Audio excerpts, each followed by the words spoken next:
যদি পস্তাতে না চান তাহলে আপনার অতীতের ভুল, বর্তমানের সংকট আর ভবিষ্যতের পরিকল্পনা কখনো কাউকে বলবেন না। কারণ মানুষ শুধু শোনে না, সাথে বিচারও করে। যে মানুষগুলো এখন আপনার সামনে বসে আপনাকে স্নেহ দেখিয়ে, আপনার প্রতি কেয়ার দেখিয়ে, আপনার কাছ থেকে আপনার গোপন খবরগুলো শুনে নিল, দেখবেন কাল না যেতেই আপনার অন্য কোনো বন্ধুর কাছে সেই মানুষগুলো আপনার সেই দুর্বলতা প্রকাশ করে দিচ্ছে। রাইট। নিজের দুর্বলতা সবার কাছে প্রকাশ করতে নেই, কারণ মানুষ কিন্তু খুঁজে খুঁজে আপনার সেই দুর্বলতায় আঘাত করে বসে।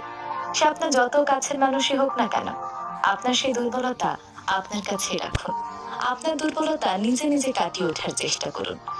যে মুহূর্তে আপনার মাথায় আসবে অন্য কারো কাঁধে ভর দিয়ে আপনি আপনার দুর্বলতাকে কাটিয়ে উঠবেন, সেই মুহূর্তেই আপনার পরাজয় শুরু।